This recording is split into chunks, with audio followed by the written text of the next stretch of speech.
Boker Tov. Quand nous parlons de la terre d'Israël, nous disons souvent qu'elle est vraiment très prospère depuis que le peuple d'Israël est revenu, vraiment il y a une grande prospérité.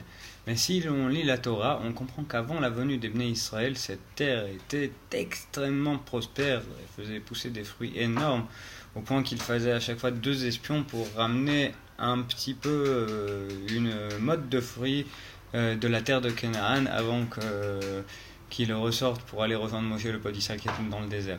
Ainsi, on ne comprend pas comment est-il possible que cette terre, qui était si prospère, si fertile, ne dévoile pas aujourd'hui encore toutes ses qualités.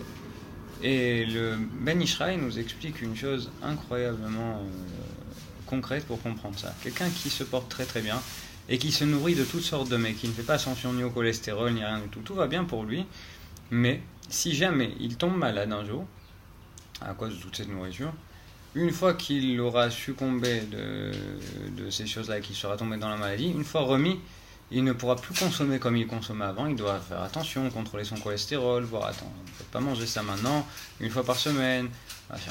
Et de la même manière, la terre d'Israël, après avoir vécu le traumatisme de 7 peuples, les 7 peuples kénaanites qui ont vécu ici, et qui n'avaient aucun lien avec les mitzvot d'Hachem, et aucune derech, c'est-à-dire aucun comportement sain au niveau de la terre elle-même de façon pratique, eh bien, une fois qu'elle est tombée malade, maintenant, elle doit être très prudente de ce qu'elle consomme. C'est pour ça que la terre d'Israël demande énormément d'efforts aujourd'hui, parce qu'on ne peut pas le nourrir de n'importe quoi, et que ce soit dans notre conservation, dans notre respect de la terre, de ne pas jeter nos ordures n'importe où, de recycler ce qu'on peut recycler, mais aussi dans la pratique des mitzvot.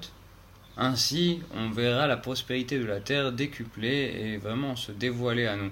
Et le Shabbat est une allusion à la terre d'Israël. La terre d'Israël est appelée le Shabbat, le 7e jour, c'est le Shabbat. Et ainsi, quand on fait le Shabbat, quand on conserve le Shabbat avec piété, avec le plus de conviction possible, on arrive à vraiment dévoiler la bénédiction de la terre d'Israël, matérielle et spirituelle. Et ainsi, je nous souhaite à tous un très bon Shabbat, qu'on trouve les forces en nous, qu'on puisse les forces de faire le Shabbat comme il faut et d'y trouver le plaisir aussi, si Dieu veut. Shabbat Shalom.